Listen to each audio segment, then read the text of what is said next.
I welcome everyone to this video. I am Mr. Rish. Thank you for joining me. We are examining here a very interesting indefinite integral, natural log x divided by x minus 5 whole square. I have two different functions, a logarithmic and a polynomial. So think integrating by parts. U is equal to natural log x.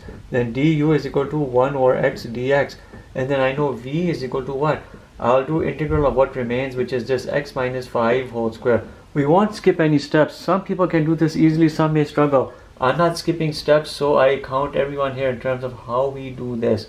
I can do here a polynomial substitution technique. Let's say a is equal to x minus 5. Then I know d is equal to the derivative of this, which is dx. In essence, I'm looking over here an integral which becomes dA over a square, which is what? A to the power of minus 2 dA. When you do this, you have a to the minus 2 plus 1 over minus 2 plus 1, which is minus 1 over a. When you resubstitute the a, you have this common, you have a minus 1 over x minus 5. So suddenly I now know v is equal to minus 1 over x minus 5. This is what I have. You know, when you're doing integrating by parts, you have attempted uv minus integral v du, and we bring in these items. I have u as a natural log x, v is this, minus 1 over x minus 5. Then I have this minus, and I'm looking at integral v. You see there's a minus, that minus will combine with this minus, it will convert into positive, and I'll have a du which will be a dx over x times x minus 5. Keep in mind, you have one x coming from here, you have the other item coming from your v. You combine them, this is what you have, x times x minus 5. We have over here x times x minus 5 in the denominator, two different factors. So you can think here partial fraction decomposition.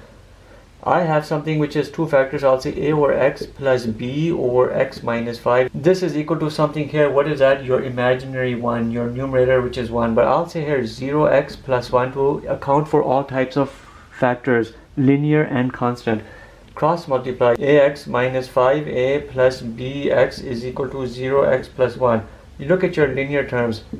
You'll have a plus b is equal to 0. Look at your constant terms. You have a minus 5a is equal to 1.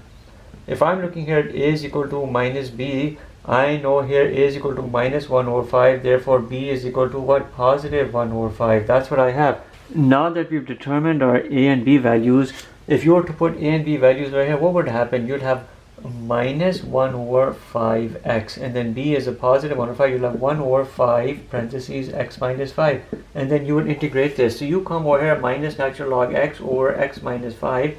Then I have minus integral, this minus is affecting this right here. Then I'll have 1 over 5x. If I want to keep this as a positive, I have a minus here, then I'll put a minus here, 1 over 5 parentheses x minus 5 dx. This is what we have to integrate, and it's not hard. Minus natural log x over x minus 5. This here will be a minus 1 over 5 natural log x. Minus minus positive 1 over 5 natural log x minus 5. You know, these type of antiderivatives are easy, plus c.